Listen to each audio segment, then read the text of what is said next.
Assalamualaikum warahmatullahi wabarakatuh. Halo anak-anak level 6, kelas Rufaida dan Arozi. Bagaimana kabarnya hari ini?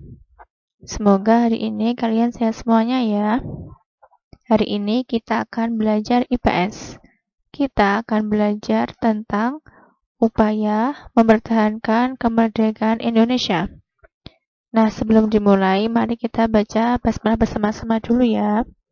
Bismillahirrahmanirrahim. Nah, sebelum dimulai, silakan disiapkan dulu buku dinas tema 2, buku tulis, dan pulpen ya.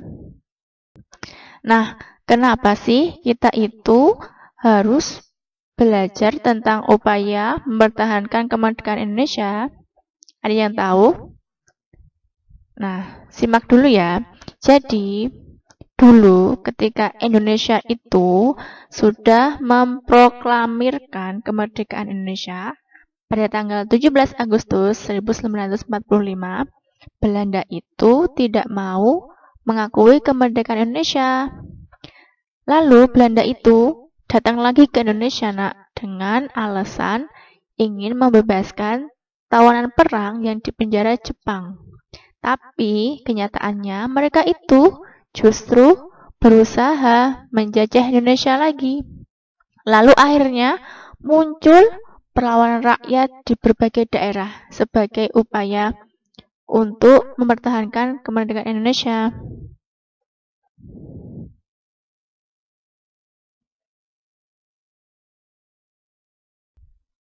Jadi, tadi setelah Indonesia sudah merdeka tanggal 17 Agustus itu muncul serangan-serangan dari Belanda. Nah, serangannya itu berupa fisik dan diplomasi. Nah, perjuangan fisik itu maksudnya adalah mengerahkan jiwa dan raga untuk melawan penjajah, biasanya dengan adanya pertempuran-pertempuran. Lalu yang kedua adalah perjuangan diplomasi, yaitu dengan cara berunding. Nah, untuk yang perjuangan fisik itu ada beberapa macam pertempuran ya, tapi Ustazah hanya membahas 3 aja ya. Yang pertama adalah Bandung Lautan Api. Lalu yang kedua, pertempuran Ambarawa. Itu sudah kalian pelajari ya, yang 2 pekan kemarin. Lalu yang terakhir, pertempuran Surabaya 10 November. Itu juga sudah kalian pelajari. Nah, sebelum Ustazah menjelaskan tentang pertempuran-pertempuran, kalian harus tahu ini dulu ya. Tentara Sekutu itu adalah Inggris ya, maksudnya ya, ingat-ingat ya. Terus NICA atau kepanjangan dari Netherlands Indies Civil Administration itu adalah tentara sipil Belanda.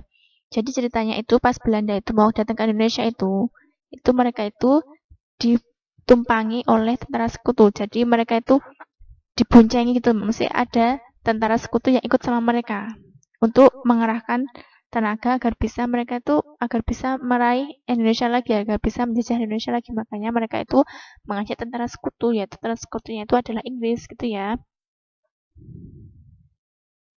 Nah, sekarang kita akan belajar tentang pertempuran Bandung Lautan Api. Jadi ceritanya ada seperti ini, dengarkan ya. Tentara Sekutu itu awalnya bersama NICA memasuki kota Bandung pada bulan Oktober 1945. Lalu tentara NICA tadi sama tentara Sekutu tadi mengeluarkan peringatan agar semua pemuda rakyat Bandung maksudnya menyerahkan senjata yang dirampas dari tangan Jepang. Namun peringatan itu tidak dituruti oleh rakyat sehingga terjadilah pertempuran. Nah, ketika pertempuran itu terjadi, ternyata Sekutu itu berhasil menguasai kota Bandung bagian utara. Nah, setelah mereka berhasil menguasai kota Bandung bagian utara, mereka mengeluarkan peringatan lagi. Apa coba peringatannya? Peringatannya adalah agar kota Bandung bagian selatan juga segera dikosongkan. Nah, karena rakyat tadi sudah nggak mau juga ya, nggak mau nurut dengan peringatan itu, akhirnya mereka perang lagi. Akhirnya apa? Jadi para rakyat Bandung dipimpin oleh Kolonel A.H. Nasution itu membumi hanguskan kota Bandung bagian selatan. Nah, inilah yang dikenal dengan Bandung Lautan Api, karena Bandung bagian selatan itu dibakar semuanya. Rumah-rumahnya dibakar, semuanya dibakar, pokoknya di bumi hangus. Karena itu karena apa? Biar sekutu itu tidak menggunakan Bandung bagian selatan itu sebagai markas mereka gitu. Gitu ya. Nah, untuk yang pertemuan Ambarawa itu sudah kita pelajari ya. Nanti bisa dibuka lagi di buku dinas tema 2 halaman 65 sampai 66. Nah, untuk yang pertempuran Surabaya itu juga sudah dipelajari juga ya. Nanti bisa dibuka buku dinas tema 2 halaman 45 atau bisa diputar lagi video yang sudah Us berikan lusa lalu. Nah, sekarang kita akan belajar tentang upaya mempertahankan kemerdekaan Indonesia yang berupa diplomasi ya, Nak. Nah, perjuangan diplomasi itu diantaranya itu ada perjanjian Linggarjati, lalu perjanjian Renville, lalu perjanjian Romroyen, dan terakhir konferensi Meja Bundar. Nah, sekarang semuanya dibuka dulu ya, buku tema 2, halaman 75 sampai 77 ya. Nah, silakan disimak ya, Nak. Halaman 75 ya, buku dinas tema 2, halaman 75. Nah, sekarang kita akan membahas tentang perjanjian Linggarjati. Perjanjian Linggarjati itu terjadi antara Indonesia dan Belanda ya. Tempat berlangsungnya perjanjian itu berada di Linggarjati, Jawa Barat. Itu nama daerah ya, Linggarjati itu ya. Delegasi Indonesia itu diwakili oleh Sultan Syahrir. Lalu delegasi Belanda diwakili oleh Schermerhorn. Dan perjanjian ini menghasilkan persetujuan status kemerdekaan Indonesia dan ditandatangani sah pada tanggal 25 Maret 1947. Nah, hasil perundingannya bisa kalian baca ya. Bisa dibacakan sekilas aja ya. Jadi Belanda itu mengakui secara de facto wilayah Republik Indonesia itu hanya Jawa, Sumatera, dan Madura. Jadi Belanda itu hanya mengakui wilayah Indonesia itu cuma hanya Jawa, Madura, dan Sumatera aja. Lalu yang kedua, Belanda itu harus meninggalkan wilayah RI paling lambat tanggal 1 Januari 1949. Dan pihak Belanda dan Indonesia sepakat membentuk negara Republik Indonesia Serikat atau RIS. Dalam bentuk RIS, Indonesia harus tergabung dalam Commonwealth atau persemakmuran. Dan ternyata, Nak, perjanjian Linggarjati ini menimbulkan pro kontra di kalangan masyarakat Indonesia. Dan ternyata perundingan atau perjanjian Linggarjati ini tidak berjalan mulus loh. Ternyata pada tanggal 20 Juli 1947 itu Gubernur Jenderal Haji Van Mox akhirnya menyatakan bahwa Belanda itu tidak terikat lagi dengan perjanjian ini.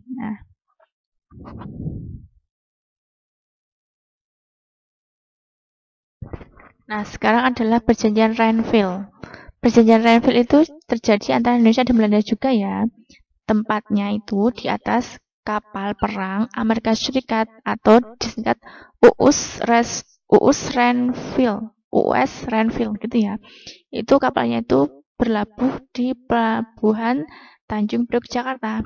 Nah, delegasi Indonesia itu diwakili oleh Amir Syarifuddin. Lalu delegasi Belanda itu diwakili oleh R. Abdul Qadir Widyoatmojo.